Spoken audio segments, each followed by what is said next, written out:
নমস্কার, আমি মৌসুমী। শিলালিপিতে আপনাদের সবাইকে স্বাগত জানাই। শোনাচ্ছি সাহিত্যিক চারুচন্দ্র চক্রবর্তীর লৌহ কপাট।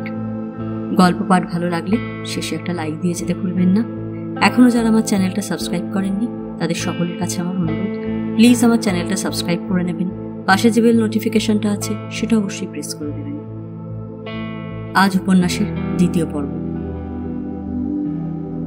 নিছক ধনাধিকারী ঐশ্বর্য নয়, ঐশ্বর্যের পরিচয় তার বহিঃপ্রকাশ। এক সিন্ধুক কোহিনূর আর 1 ডজন ময়ূর সিংহাসন নিয়ে যদি আপনি হিমালয়ের কোনো নিভৃত গুহায় আশ্রয় গ্রহণ করেন, পৃথিবীর ধনাঢ্যদের তালিকায় আপনার নাম অনুক্ত থেকে যাবে।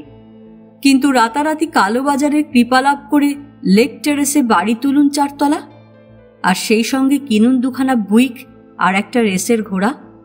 আপনার রূপ, বয়স এবং ব্যাংক ব্যালেন্স যতই বিরুদ্ধে সাক্ষ্য দিক, অনরা কন্যার জননীকুল এবং ইনকাম ট্যাক্সের ফেউদের হাত থেকে আপনি একটি দিনও স্বস্তি পাবেন না। এমনি করে আপনার বাড়ি গাড়ি, আপনার চাল চলন, আসবাবপত্র, পোশাক পরিচ্ছদ এবং সকলের উপরে আপনার শালন করা অর্ধাঙ্গিনী, অভাবে সুসজ্জিতা বান্ধবী দল আপনার জয়ঢাক স্কন্ধে সমাজের বুকের ওপর সরবে বিচরণ করছেন বলেই আপনি বড় লোক। রাম, শ্যাম, যদুর থেকে আপনি স্বতন্ত্র এবং উচ্চতর জীব। ঐশ্বর্যের বাহন সংখ্যা অগণিত, কিন্তু তার মধ্যে যে জন্তুটা আজকের পৃথিবীতে সবচেয়ে বেশি শোরগোল তুলেছে তার নাম মোটর গাড়ি। বেপরোয়া গতির নেশায় সে মাতাল হয়ে ছুটছে, তীব্র কর্কশ কণ্ঠে চরণ সর্বস্ব পথচারীকে রক্তচক্ষু দেখিয়ে হুঙ্কার দিচ্ছে, তফাৎ যাও, সামনাসামনি যদি এসেছ মৃত্যু অনিবার্য। আশেপাশেও যদি পড়ে যাও, কর্দম লাঞ্ছনা থেকে নিস্তার নেই। এই মোটর গাড়ি হচ্ছে আপনার ও আমার মধ্যে উদ্ধত চাইনিজ ওয়াল। দার্জিলিংয়ে ঐশ্বর্যের অভাব নেই, অভাব শুধু তার শিংওয়ালা বাহনটির। সেই একটিমাত্র কারণেই ধনী আর নির্ধনের মধ্যে ব্যবধান এখানে দুর্লঙ্ঘ নয়। অবজারভেটর হিলের চারিদিকে বার কয়েক চক্কর দিয়ে ম্যালের যে বেঞ্চিটাতে এসে রোজ আমি বিশ্রাম করি, তারই অপর প্রান্তে অসংকোচে অধিকার করেন এমন সব জাঁদরেল ব্যক্তি যাদের সঙ্গে এক আসনে দূরে থাক, এক পাড়ায় অবস্থান অন্যত্র ধৃষ্টতা বলে গণ্য হবে আমাহেন ব্যক্তির পক্ষে। সেদিনও এই ঘটনার পুনরাবৃত্তি হল। ওখানে আসন গ্রহণ করলেন বিশাল এক জবরজং, বহুমূল্য রাইডিং ব্রিচেস, তার উপর ততোধিক মূল্যবান কোট, চেস্টার, মাফলার, দস্তানার স্তূপ। সেখান থেকে যে আবেশময় সৌরভ বিকীর্ণ হচ্ছিল তার কৌলিন্য সাগর পাড়ের। এহেন ব্যক্তির গোটা দেহটা দূরে থাক টিকিটির সাক্ষাৎ স্বপ্নাতীত কলকাতা, বোম্বাই কিংবা নয়াদিল্লির কোনো পাবলিক পার্কের বেঞ্চিতে। এত বড় অঘটন যে ঘটিত হলো তার কারণ এই রূপসী নগরীর ছায়াঘেরা পিচ ঢালা পরিচ্ছন্ন রাজপথ কলুষিত করবার জন্য তার 8খানা মোটরের 1খানাও আমদানি করা সম্ভব হয়নি। আগন্তুক চোখের একটা কোণ দিয়ে বার কয়েক আমার দিকে তাকালেন, তারপর রত্নখচিত রৌপ্যাধারে মহার্ঘ সিগারেট এগিয়ে দিয়ে বিদেশি ভাষায় প্রশ্ন করলেন, মাপ করবেন, আপনি এখানে রোজই আসেন বুঝি? প্রায়ই আসি। কোথায় থাকা হয় জানতে পারি কি? জেলে। চমকে উঠলেন ভদ্রলোক। নিজের অজ্ঞাতেই বোধহয় একটুখানি সরে গিয়ে সন্দিগ্ধভাবে তাকাতে লাগলেন আমার দিকে। আমি আশ্বাস দিলাম, ভয় নেই, গেট ভেঙে কিংবা পাঁচিল ডিঙিয়ে আসেনি, হাতে ছোড়াটোড়াও নেই, এই দেখুন। খটাস করে শব্দ হলো। একজন পুলিশের সিপাই যাচ্ছিল সামনে দিয়ে, সম্ভবত আমার সরকারি পরিচয়টা জানে। বুক ঠুকে সেলাম দিয়ে গেল পুলিশি কায়দায়। ভদ্রলোক সেটা লক্ষ্য করলেন এবং একগাল হেসে বললেন, আপনি আচ্ছা লোক তো। আমি কি সেই কথা? কি মুশকিল। বেশ, যা হোক। তাঁর অবস্থাটা উপভোগ করা গেল। এবার তিনি বেশ খানিকটা কাছে সরে এসে বললেন, দেখুন, একটা কথা বলবো। বলুন। আমার দিকে একটু ঝুঁকে পড়ে অনুচ্চ কণ্ঠে বললেন, অনেক দেশ ঘুরেছি, অনেক অদ্ভুত জিনিস চোখে দেখেছি, এমন কত গোপন রহস্যময় নিষিদ্ধ জায়গায় যাবার সুযোগ হয়েছে যেখান থেকে ফিরে আসা ভাগ্যের কথা। কিন্তু আশ্চর্য, একটা জিনিস কখনো দেখিনি, সে হচ্ছে জেল। ওই 20 ফুট উঁচু পাঁচিলের আড়ালে কি আছে বড্ড দেখতে ইচ্ছা করে। দেখাবেন একবার? বললাম, সে আর শক্ত কি, আপনি ইচ্ছে করলেই হবে। আমার সাহায্য অনাবশ্যক। কিরকম? অতি সোজা ব্যাপার।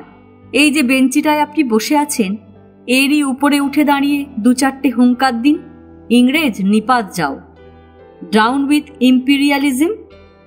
পুলিশ কাছেই ঘুরছে, বাকিটুকুর ভার ওরাই নেবে। তিনি জিভ কেটে বললেন, হো সর্বনাশ, তাই কখনো পারি? ডাউন উইথ গ্যান্ডিজম বরং বলতে পারি 100 বার, আর বলেও থাকি দরকার মতো। পরিচয় পাওয়া গেল, উনি হচ্ছেন কোনো দেশীয় রাজ্যের মহামান্য কুমার বাহাদুর। কয়েক লাখ টাকা বৃত্তি পান স্টেট তহবিল থেকে। গোটা কয়েক তোপও বোধহয় হুঙ্কার ছাড়ে যখন আসেন কলকাতা কিংবা নয়াদিল্লিতে। পরদিনই তিনি আমার দিন কুটিরে পদার্পণ করলেন। সন্ত্রস্ত হয়ে উঠলাম এবং আমার একমাত্র কম্বাইন্ড হ্যান্ড একাধারে ঠাকুর, চাকর, বয়, বেয়ারা, মশালচি, কেটার নাম ধরে হাঁকডাক শুরু করে দিলাম। কুমার বাহাদুর প্রস্তাব করলেন, ঘুরে এসে বসা যাবে এবং আপনার কেটার শ্রীহস্তে চা পান করা যাবে। আগে চলুন আসল মিশনটা সেরে আসি। ছোট জেল, ঢুকেই প্রথমে নিয়ে গেলাম সেলগুলোর দিকে। 7 হাত লম্বা ও 5 হাত চওড়া ঘর, একটি মাত্র গড়াত দেওয়া লোহার দরজা, পেছনের দেয়ালে মাথার অনেকখানি ওপরে ছোট একটুখানি জানালার মতো, যার পরিকল্পনা হয়েছিল সম্ভবত আলো বাতাসকে ব্যঙ্গ করবার জন্যে। ঘরের সামনে দুধারে পাঁচিল ঘেরা একফালি বারান্দা, তারপর আবার একটা কাঠের দরজা। সেলে যে রইল তার মধ্যে আর এই প্রাণীজগতের মধ্যে ওই একটিমাত্র সেতু। ওখানে যখন কপাট পড়ে, এ পৃথিবী তার কাছে জনমানবহীন। হরেক রকম বন্দির আস্তানা এই সেল বা ডিগ্রি। পাগল, কুষ্ঠব্যাধিগ্রস্ত, কৃত অপরাধ স্বীকার করেছে যারা, কারা আইনের কোনো মারাত্মক ধারা অমান্য করে শাস্তি পেয়েছে যারা, নির্জন কারাবাস। প্রথম সেলটিতে থাকে একটি ছোকরা খুনি আসামি, যতীন তার নাম, স্বেচ্ছায় ধরা দিয়েছে পুলিশের কাছে। কুমার বাহাদুর তীক্ষ্ণ উৎসুক দৃষ্টিতে দেখছিলেন তার দিকে। সামান্য একটা ভূমিকা দেবার উদ্দেশ্যে শুরু করলাম, দিস পুয়ার ফেলো। যতীন বাধা দিয়ে কুমার বাহাদুরকে লক্ষ্য করে বলে উঠল, কে আপনি? ও, জেল দেখতে এসেছেন বুঝি? দেখুন দেখুন, বেশ ভালো করে দেখবেন স্যার। চিড়িয়াখানা দেখেছেন তো কলকাতায়? জঙ্গল থেকে জন্তু জানোয়ার ধরে এনে খাঁচায় পুরে কত আমোদ পাই আমরা, তার চেয়ে অনেক বেশি আমোদ পাবেন এখানে। নিজের জাতকে দেখবেন জন্তুর মতো খাঁচায় বন্ধ। শুধু চোখে দেখা কেন, আপনার লাঠিটা দিয়ে খোঁচা মেরেও দেখতে পারেন। কি আওয়াজ বেরোয় আমাদের গলা থেকে, ঠিক যেমন চিড়িয়াখানার শিম্পাঞ্জি কিংবা হনুমানটাকে খুঁচিয়ে দেখে ছেলেগুলো। এই তীক্ষ্ণ ব্যঙ্গের সুর হঠাৎ রুক্ষ কঠিন হয়ে উঠল যখন সে তাকালো আমার দিকে। বললে, ডেপুটি বাবু, আমাদের খাঁচায় ভরেছেন তাতে দুঃখ নেই। পায়ে ডান্ডা, বেড়ি আর হাতে হাতকড়া দিয়ে ঝুলিয়ে রাখুন কড়িকাঠের সঙ্গে, সেটাও সইতে পারবো। কিন্তু দোহাই আপনার, পুয়োর ফেলো বলে লোকের কাছে সস্তা দরদ দেখিয়ে জুতোটা নতুন করে মারবেন না। প্রভুভক্ত জমাদার ঝাঁকিয়ে উঠে কি একটা বলতে যাচ্ছিল তার কয়েদি শায়েস্তা করার ভঙ্গিতে। হাত তুলে থামিয়ে দিলাম। অনুচ্চ কিন্তু তীব্রতর স্বরে বলল যতীন, মানুষকে শুধু জানোয়ার বানিয়েই ক্ষান্ত হননি, তার দুর্দশাকে তুলে ধরছেন বন্ধুদের কাছে, তাদের কৌতুক আর আমাদের খোরাক জোগাবার জন্য। কি নিষ্ঠুর আপনি! শেষের দিকের গলাটা কেমন কোমল শোনালো। কঠোরগত তীক্ষ্ণ দুটো চোখ ছলছল করে উঠল। কুমার বাহাদুরের দিকে তাকালাম। তিনি যেন স্বপ্নের ঘোর থেকে জেগে উঠলেন। হঠাৎ এগিয়ে গেলেন যতীনের সেলের সামনে। গরাদের ফাঁক দিয়ে হাত দুখানা জড়িয়ে ধরে পরিষ্কার বাংলায় বললেন, আমাদের মাপ করো ভাই, আমরা বড্ড ভুল করেছি। বলে হাত ছেড়ে দিয়ে মাথা নিচু করে সোজা ছুটলেন গেটের দিকে। আমার জন্য অপেক্ষা পর্যন্ত করলেন না। সকৌতুকে অনুভব করছিলাম চাকরির অহিফেন এরই মধ্যে মগজে তার বিষক্রিয়া শুরু করে দিয়েছে। 6 মাস আগেও এ অবস্থা ছিল কল্পনার অতীত। ভেবে হাসি পায়, বড়বাবু সর্বস্ব কেরানিকুলকে কত না অবজ্ঞার চোখে দেখেছি, আর আজ আমার কি অবস্থা। বাক্যে ও চিন্তায় যাঁরা প্রায় সবটুকু অধিকার করে বসেছেন, তারা বড়বাবু না হলেও বড় সাহেব বা ছোট সাহেব। বন্ধুবান্ধবদের মজলিসে কদিন আগেও যেখানে বিচরণ করতেন রবীন্দ্রনাথ, হ্যারোল্ড গ্ল্যাস্কি কিংবা ইসাডোরা ডানকান, আজকাল সেখানে স্বচ্ছন্দে আসন লাভ করেছে jail code, fundamental rules, IG অথবা এনকাউন্টেন্ট জেনারেল। মনে মনে লজ্জিত হলাম, কিন্তু এ লজ্জাবোধ কাটিয়ে উঠতেও আমার বেশি দিন লাগেনি যখন দেখলাম এই মানসিক রূপান্তর শুধু আমার মতো ক্ষুদ্র চাকরিজীবীর পরিণাম নয়, বৃহৎ চাকরদেরও ওই একই পরমাগতি। তফাৎ যেটুকু সেটা মাত্রাগত, প্রকারগত নয়, কাইন্ড নয়, ডিগ্রি। আমি যেখানে আইজি কিংবা তাঁর পিএকে নিয়ে আসর জমাচ্ছি, এরা সেখানে সার করেছেন চিফ পলিটিক্যাল কিংবা ফাইন্যান্স সেক্রেটারি। সেক্রেটারি মহলও তেমনি মশগুল হয়ে আছেন কোনো HM কিংবা স্বয়ং HE-কে নিয়ে। যাক, এসব গেল পরবর্তীকালের কথা। সেদিন কিন্তু দার্জিলিংয়ের শৈলাবাসে আমার সেই ছোট্ট বাংলোখানির বারান্দায় বসে বিস্তীর্ণ উপত্যকার ওপারে কাঞ্চনজঙ্ঘার অপরূপ ঐশ্বর্যের দিকে তাকিয়ে নিজেকে ধিক্কার দিয়েছিলাম বারংবার। সভয়ে উপলব্ধি করেছিলাম চাকরিটা যেন একটা মহাকায় পাইথন। অসহায় হরিণ শিশুর মতো একবার যখন তার মুখগহ্বরে এসে পড়েছি, আর রক্ষে নেই। ধীরে ধীরে সে সবটাই গ্রাস করে ফেলবে। শুধু কি তাই, এতদিনের চিহ্নিত পথ থেকেই যে স্খলিত হয়ে পড়েছি তা নয়।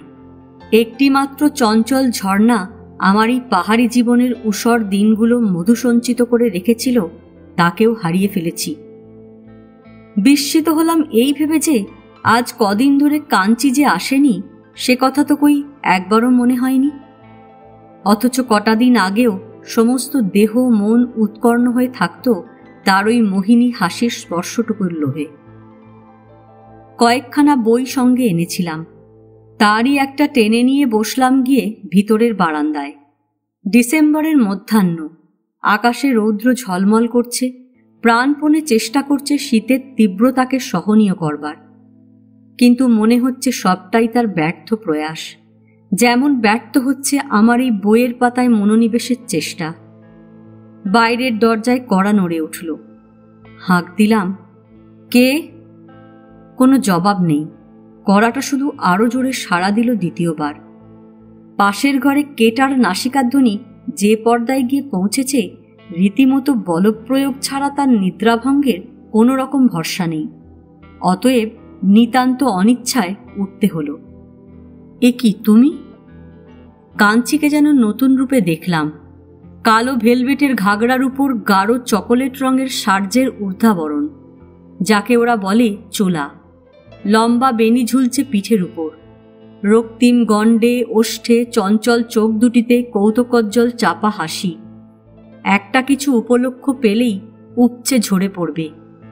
হাতে এক ঝুড়ি কমলা লেবু। ভিতরে এসে ঝুড়িটা রেখে বললে, এই নাও, বড়ি আম্মা পাঠিয়ে দিলেন, আমাদের বাগানের লেবু। আমি সেই নধরকান্তি ফলগুলো নেড়েচেড়ে দেখছিলাম।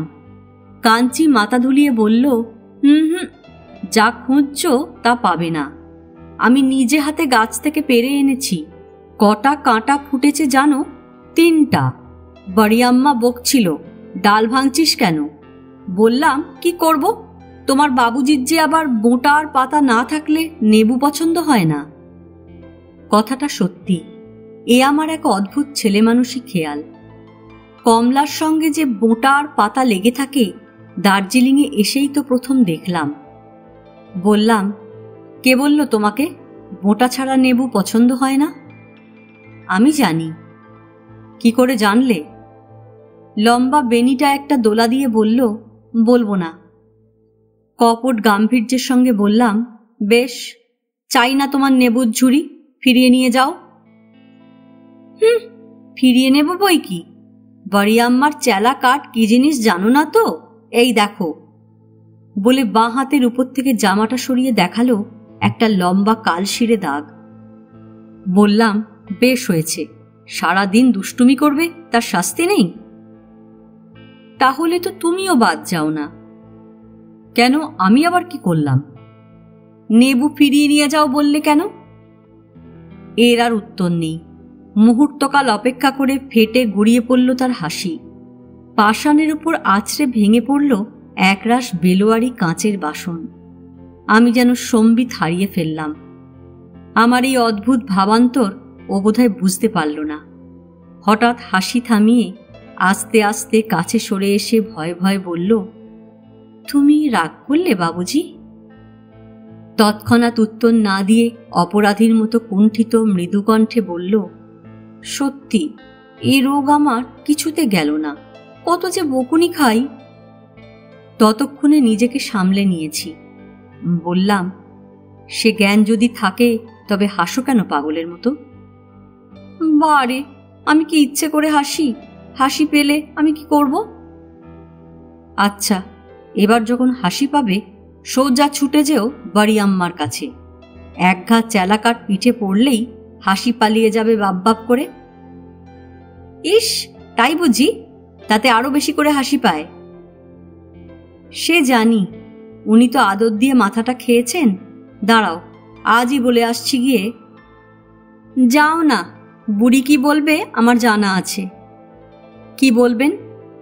বলবে আদর দিয়ে ওর মাথা তো আমি খাইনি, খেয়েছে আর একজন। সে আবার কে? আমি কি জানি। বলে হঠাৎ ঘুরে দাঁড়ালো আমার দিকে পিছন ফিরে। দীর্ঘ বেনিটায় আবার একটা ঝাঁকানি দিয়ে চঞ্চল চরণে ঘরের দিকে চলে গেল। ঝুড়িটা আমার ভাঁড়ার ঘরে রেখে ফিরে আসতে আসতে বলল, শুধু মাথা চিবিয়ে গেলে তো পেট ভরবে না, ফলকটাও খেও। সবগুলোই যেন কেটাকে দান করে বসো না। যা ভুলো মন তোমার, হয়তো একটাও শেষ পর্যন্ত মুখে উঠবে না। খুব খানিকটা উৎসাহ দেখিয়ে বললাম, কে বললে মুখে উঠবে না? কাল এসে দেখো তুমি, ঝুড়ি একেবারে গড়ের মাঠ। বিশ্বাস হচ্ছে না? আচ্ছা, তোমার সামনেই শুরু করছি। উঠবার উপক্রম করতেই কলকণ্ঠে থামিয়ে দিল কাঞ্চি। হয়েছে হয়েছে, আর উঠতে হবে না, খুব বুঝেছি। একবার এদিক ওদিক কি খুঁজলে, তারপর ছুটে গেল রান্নাঘরে এবং সেখান থেকে ভাঁড়ারে। একটা ডিশ নিয়ে এসে 3-4টে লেবু ছাড়িয়ে ডিশখানা আমার দিকে দিয়ে বলল, খাও। কয়েকটা কোয়া তুলে নিয়ে বললাম, বাহ, আমি বুঝি একা খাবো? আবার কে খাবে? কেন, তুমি? কাঞ্চি জবাব দিল না। মাথা নিচু করে দাঁড়িয়ে পা দিয়ে মাটি খুঁড়তে লাগলো। একটি সলজ্জ মৃদু হাসি ভেসে উঠল আনত মুখের উপর।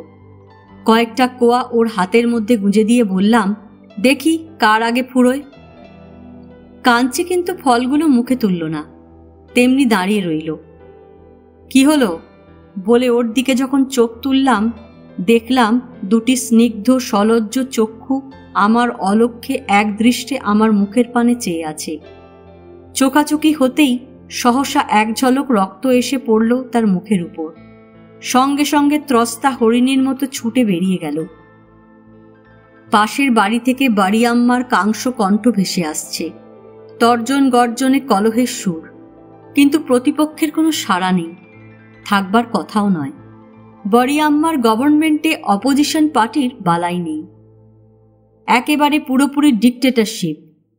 দাম্পত্য কলহকে পণ্ডিতেরা বভ্যারম্ভে লঘুক্রিয়া বলে বর্ণনা করেছেন, কিন্তু যে দম্পতির উত্তমার্ধে শোভা পাচ্ছেন বাড়ি আম্মার মতো ব্যক্তি আর অধমার্ধের অস্তিত্ব একেবারেই নৈবর্তিক, সেখানে কলহের রূপ বিপরীত, অর্থাৎ লজ্ঞারম্ভে বহুক্রিয়া।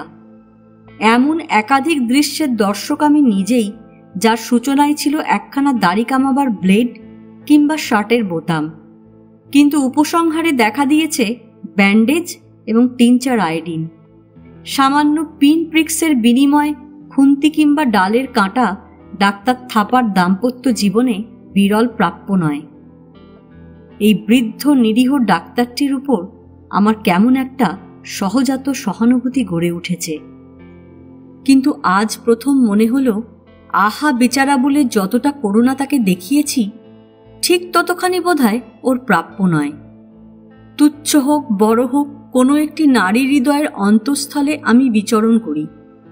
আমাকে আশ্রয় করে তার সুখ দুঃখ বিরোধ ও শান্তি, আমাকে ঘিরে তার উৎকণ্ঠার অন্ত নেই। এই সত্য যে পুরুষ উপলব্ধি করেছে, তার জীবনে তার চেয়ে বড় সম্পদের অধিকারী কে? মনে হয় ডাক্তার সেই ভাগ্যবান পুরুষকুলের অন্যতম।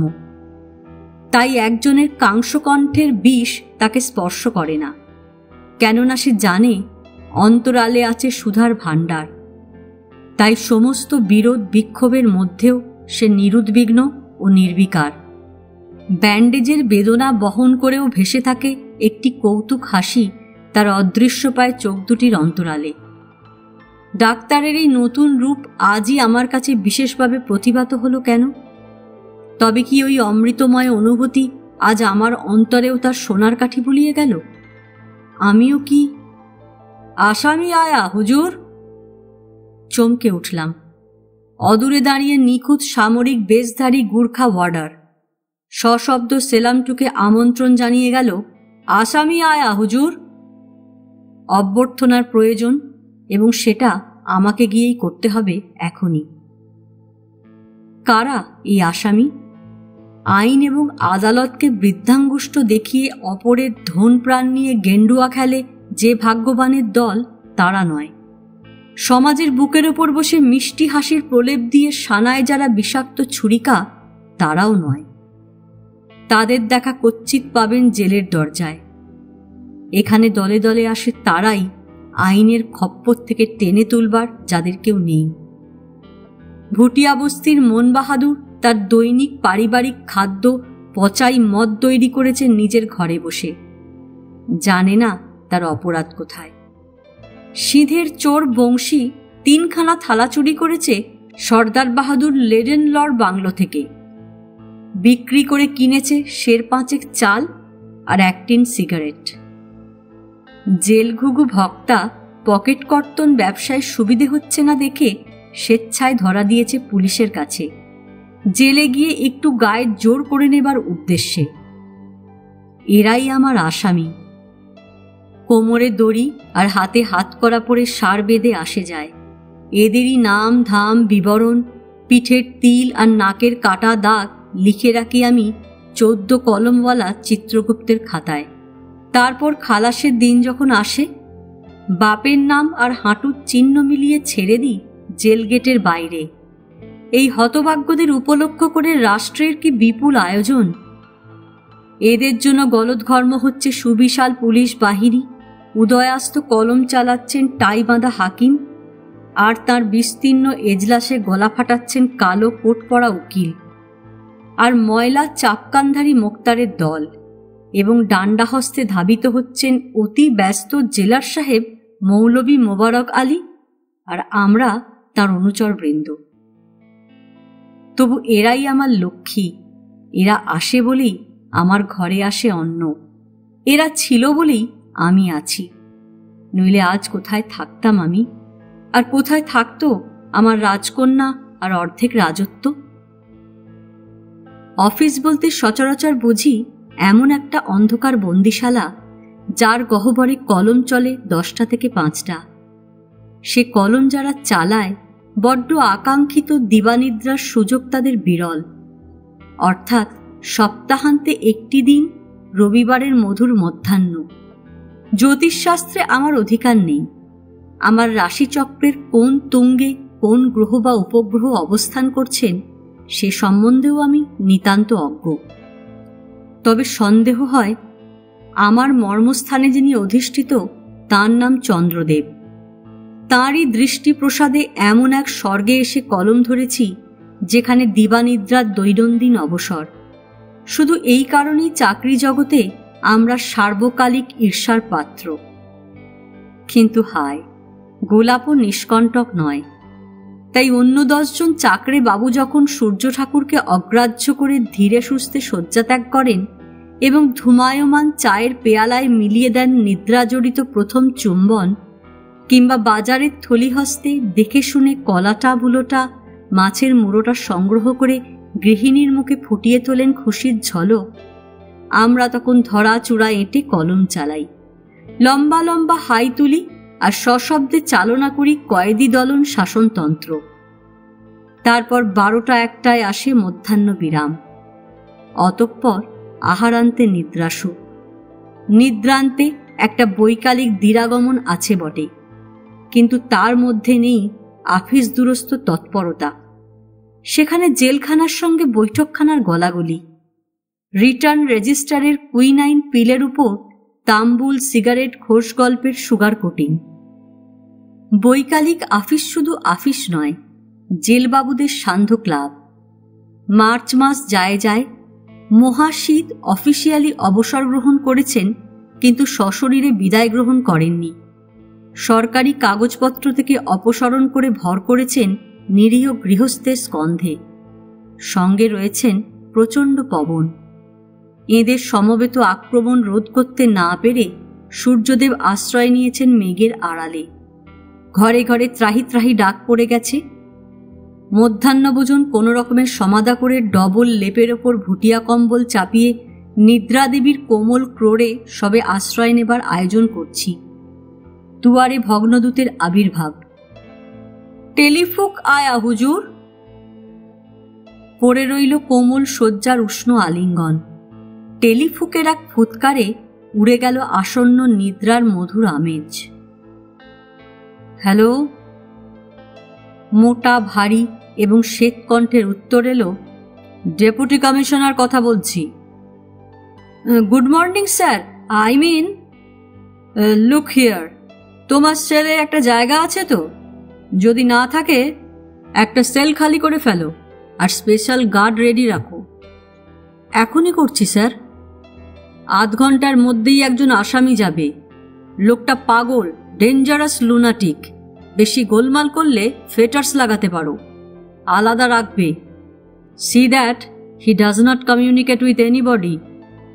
সন্ত্রস্ত হয়ে উঠলাম। খানিকটা কৌতূহল হলো, স্বয়ং বড়কর্তা যার জন্য এতখানি ব্যস্ত, না জানি সে কি ভয়ঙ্কর জীব। আধ ঘন্টার মধ্যেই এসে গেল লোকটা। কোমরে দড়ি, হাতে হাত করা, দুপাশে বন্দুকধারী পুলিশ। এই দারুণ শীতে একটা ছেঁড়া পাজামা ছাড়া দ্বিতীয় বস্ত্র নেই তার দেহে।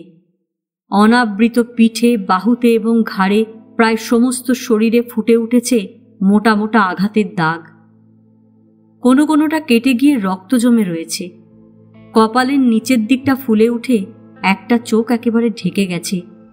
উপরের ঠোঁট দুটো উঁচু হয়ে নাকের সঙ্গে একাকার। দুজন পুলিশ কোমরের দড়িটা খুলে টানতে টানতে লোকটাকে আমার টেবিলের সামনে এনে দাঁড় করিয়ে দিল। বাকি চোখটা ফ্যালফ্যাল করে তাকিয়ে রইল আমার মুখের দিকে। এ কিরকম ডেঞ্জারাস লুনাটিক? বললাম, হাতকড়ি খোল দেও। পুলিশ দুজন ইতস্তত করতে লাগলো। ওদের ইনচার্জ এগিয়ে এসে বলল, ভারী পাগল আছে হুজুর। জানি, হাতকড়াটা খুলে নাও। হাতকড়া খোলা হতেই পাগলটা ধপাস করে বসে পড়ল মেঝের উপর। একবার এদিক ওদিক চেয়ে শুষ্ক কণ্ঠে বলল, জল। জল আসতেই বাটিটা কেড়ে নিয়ে এক নিঃশ্বাসে শেষ করেই গড়িয়ে পড়ল সেইখানে। সমস্ত শরীরটা কেঁপে কুঁচকে যেন তালগোল পাকিয়ে গেল। অফিসে যে কয়েদিটা কাজ করে ছুটে গিয়ে দুটো কম্বল এনে আপাদমস্তক চাপা দিয়ে দিল। গায়ে হাত দিয়ে বলল, ইস, গা পুড়ে যাচ্ছে স্যার। হাসপাতালে না পাঠিয়ে সেলেই পাঠাতে হলো আসামিটাকে। ডেপুটি কমিশনারের হুকুম, কোনো অবস্থাতেই তার অন্যতা হতে পারে না। অনেক কাজ জমেছিল। বাড়ি ফিরতে কিছুটা রাত হলো। ওভারকোট ছাড়তে যাচ্ছি, কেটা এসে বলল, একজন বাবু বসে আছেন বাইরের ঘরে। মন প্রসন্ন হলো না। এই দুর্দান্ত শীতে কোনো রকমের দক্ষিণ হস্তের ব্যাপার চুকিয়ে ফেলে ডবল লেপ আর ভুটিয়া কম্বলের দিকেই সমস্ত দেহ মন উন্মুখ হয়েছিল। অতিথির আগমন উৎপীড়ন বলেই মনে হলো। বসবার ঘরে ঢুকতেই একটি কাপড় চোপড়ের বান্ডিল কোনো রকমে উঠে দাঁড়ালো। এবং সঙ্গে সঙ্গে বসে পড়ল। মুখের যেটুকু দৃশ্যমান তার থেকে তার জাতি, ধর্ম বা দেশ সম্বন্ধে কোনো আভাস পাওয়া গেল না। বয়স ২৬ না ৫৬ সেটাও ধারণার অতীত রয়ে গেল। বাংলা ভাষায় বললেন, একেবারে জমে গেছি মশাই, বোধহয় ফ্রিজিং পয়েন্ট পার হয়ে গেছে, একটু চা খাওয়াতে পারেন? কেটাকে চায়ের হুকুম দিয়ে জিজ্ঞাসু চোখে তাকালাম। আগন্তুক বললেন, কি উদ্দেশ্যে এসেছি জানতে চাইছেন তো? সে এক দুঃসাহসিক অভিযান, জানাজানি হলে চাকরি নিয়েও টানাটানি পড়বে। তবু আসতে হলো, গৃহিণী একেবারে নাছোড় বান্দা। সে যাকে। ধনরাজ কেমন আছে বলুন তো? কে ধনরাজ? ধনরাজ তামাং, সিংটন টি এস্টেট থেকে যাকে পাগল বলে চালান দিয়েছে। আপনি দেখেননি নাকি এখনো? আপনার পরিচয় জানতে পারি কি? এই দেখুন, আসল কথাটাই বলা হয়নি। ঠিকই ধরেছেন, খবরটা চাইবার আগে জানানো দরকার আমি লোকটাকে। পুলিশের সিআইডিও তো হতে পারি। আসলে কিন্তু পুলিশ নই, ডাক্তার। ওই চা বাগানে চাকরি করছি আজ ২২ বছর ৭ মাস। নাম নিবারণ মজুমদার। বিশ্বাস না হয় এই নিন বলে তিনি তার পর্বত প্রমাণ বস্ত্রস্তূপের কোনো এক অজ্ঞাত স্থান থেকে বুক পরীক্ষার যন্ত্রটা বের করে গলায় ঝুলিয়ে দিলেন। অত্যন্ত বিরল হলেও সংসারে এমন একদল লোক চোখে পড়ে, অপরিচয় বা স্বল্প পরিচয়ে যাদের অন্তরঙ্গতার পথ রোধ করে না। পরকে আপন করতে তাদের প্রয়োজন শুধু ক্ষণিকের দৃষ্টি বিনিময়। এই ডাক্তারবাবুটি যে সেই শ্রেণীর সহজেই বোঝা গেল। তাই সম্পর্কটাও এক মুহূর্তে সহজ হয়ে গেল। গাম্ভীর্যের মুখোশ পরে বললাম, সামান্য একটা রবারের নল দেখিয়ে কাজ হাসিল করবেন, অতখানি কাঁচা ঠাওরাবেন না।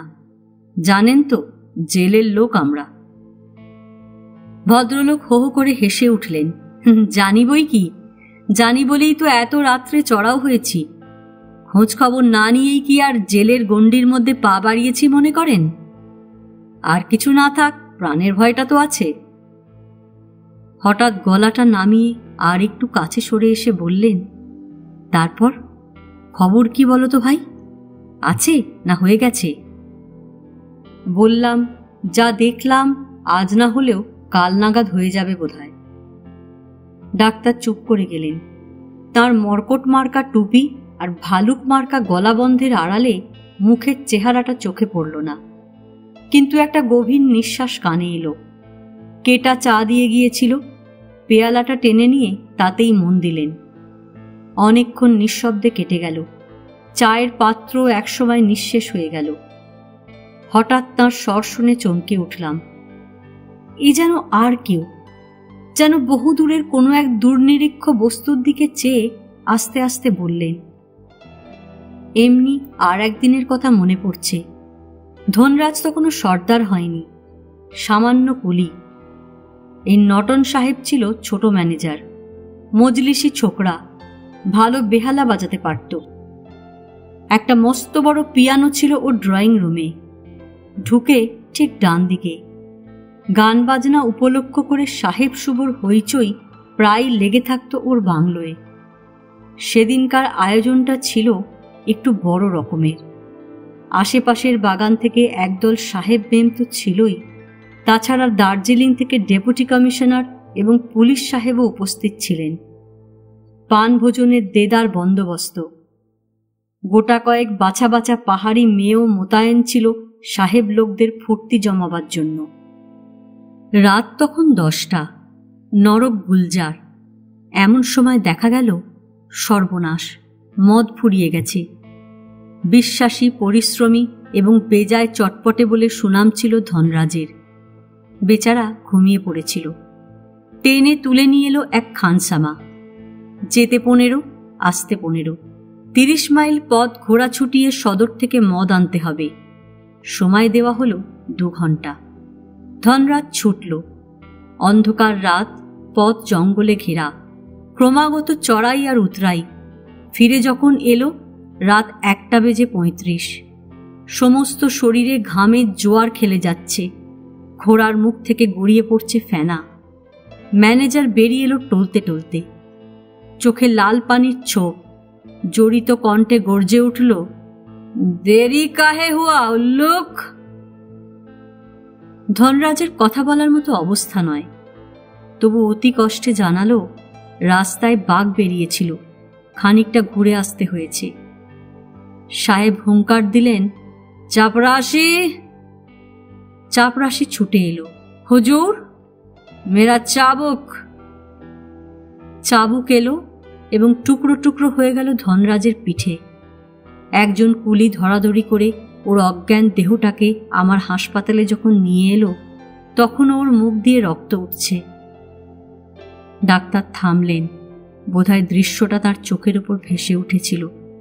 একটু পরে আবার শুরু করলেন, মনে করেছিলাম মরে যাবে, মরাই বোধহয় উচিত ছিল, কিন্তু কুলি মজুরের প্রাণ কি এত সহজে বেরোয়? কদিন যেতেই দিব্যি সেরে উঠল। আমি বললাম, বেঁচে না উঠলে সাহেবের লাথি আর চাবুক পড়বে কাদের পিঠে? ডাক্তার হেসে বললেন, ঠিক বলেছ, তাছাড়া বেঁচে উঠবার অন্য প্রয়োজনও ছিল, সেই কথা বলছি। মাসখানেক পরে হঠাৎ একদিন নটনের বাংলো থেকে খবর এলো সাহেবের অসুখ। গিয়ে দেখি অবস্থা জটিল। গোটা দুয়েক স্টুলের পরেই পালস নেই, চোখ বসে গেছে ইঞ্চি দেড়েক, গলার স্বর ভাঙা। বেড প্যানটা সরিয়ে নেবার জন্য মেথরটাকে ডাকলাম, সাড়া নেই।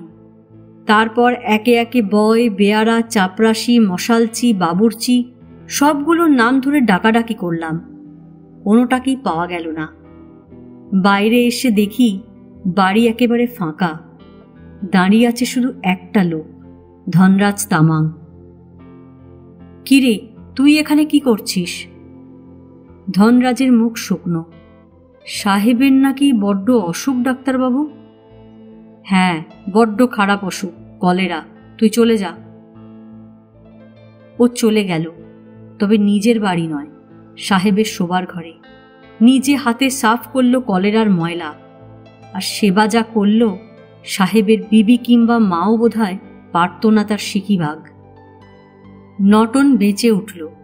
ধনরাজ বকশিস পেল 2খানা 10 টাকার নোট। সাহেব অত্যাচারী হতে পারে, অকৃতজ্ঞ নয়। বছরখানেকের মধ্যে ওর প্রমোশনও হয়ে গেল, কুলি থেকে পুলিশ সর্দার। সেই দিনই দেখা করতে এলো, হাতে একটা ছোট ভেড়ার বাচ্চা। ওটা কি রে? ধনরাজ একগাল হেসে বলল, খুকু দিদি খেলা করবে। কি আপদ, ওটাকে পুষবে কে? ধনরাজ শুনল না। খুকুদিও দেখলাম ওই লোভনীয় খেলার বস্তুটি ছাড়তে রাজি নয়।